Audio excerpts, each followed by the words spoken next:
Oui, parce que dans la bande qui vient de nous rejoindre, il y a forcément Grégoire, il y a Laurence et Philippe qui va nous parler d'un lieu découvert il y a tout juste 130 ans maintenant, le fameux gouffre de Padirac. Alors quand on pense au gouffre de Padirac, on pense aux profondeurs, on a des images de voyage au centre de la Terre, sauf qu'on oublie qu'on passe par un jardin assez extraordinaire.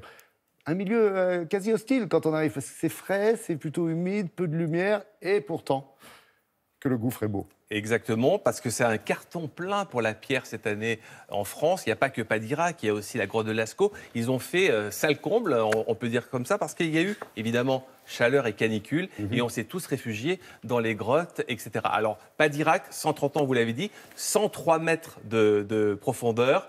Vraiment une grotte découverte par un spéléologue il y a 130 ans tout juste.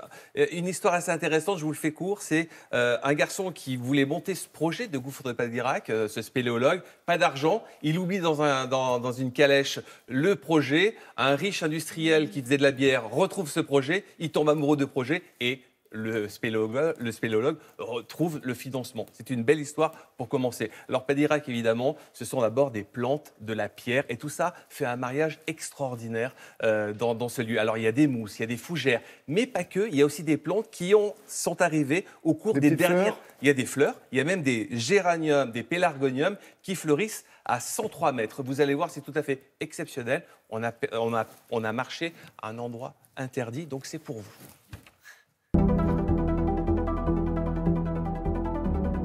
Jean-François Mangin, merci de nous accueillir ici dans ce célèbre gouffre de Padirac reconnu dans le monde entier. Vous êtes responsable scientifique ici. Alors on parle souvent du gouffre de Padirac, l'eau, les barques à fond plat. Nous, on va s'intéresser aujourd'hui aux végétaux et à la roche. Ici, c'est quel type de roche et comment les végétaux s'accrochent sur cette roche? Là, on est typiquement dans un paysage de roche calcaire, une roche très très ancienne quand même qui a 170 millions d'années. Elle s'est formée au Jurassique moyen, quand la mer recouvrait encore les 3/4 de la France. Ça a bien changé, la mer est complètement partie. Et depuis plusieurs millions d'années, en fait, la roche calcaire se fait grignoter progressivement par l'érosion. Et ici, là, on est dans un immense vide souterrain, creusé par de l'eau de pluie. Le vide est en train d'être progressivement colonisé par de la végétation.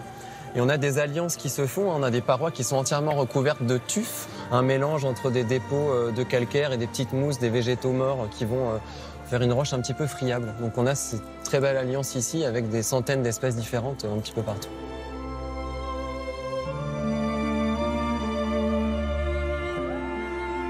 Alors Gabriel, merci de nous accueillir ici en plein cœur du gouffre de Padirac, 130 ans, plus de 500 000 visiteurs et beaucoup aussi de végétation. On va trouver essentiellement de la végétation typique des falaises humides, beaucoup de fougères, beaucoup de mousses, des sphènes. On a également sur toute la partie haute une végétation un peu plus ligneuse, du genévrier, du noisetier, quelques figuiers qui arrivent à se développer sur la zone première couche, voilà, où l'infiltration est beaucoup plus importante.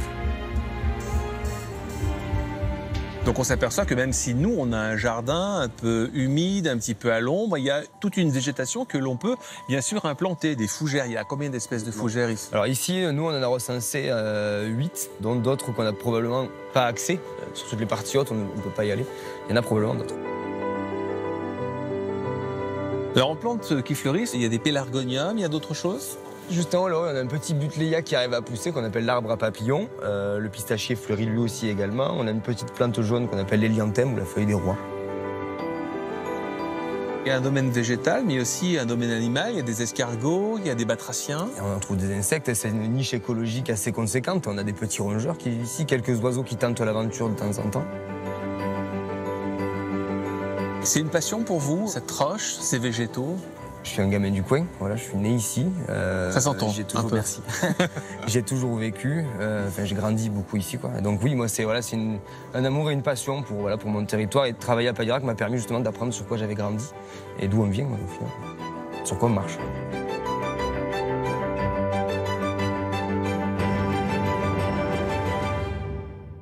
Ah, c'est magnifique, mais en dehors des escargots et des oiseaux, les autres, ils restent au fond du gouffre. Hein. Bah, il y a des chauves-souris, il y a pas mal de petits organismes qui Mais vivent. les grenouilles, elles sautent pas assez haut, je pense. Non, pour non, s'en les sortir. grenouilles, elles sont C'est arrivées. foutu. C'est surtout des grenouilles peut-être qui se sont aplaties et qui ont réussi quand même à survivre et à se reproduire. Il y a plein de choses à voir, hein, en dehors des grottes, bien sûr, et puis de ce jardin Jusqu'au qui est 3 magnifique. novembre, des soirées explorateurs, vous allez à la Bougie découvrir les grottes.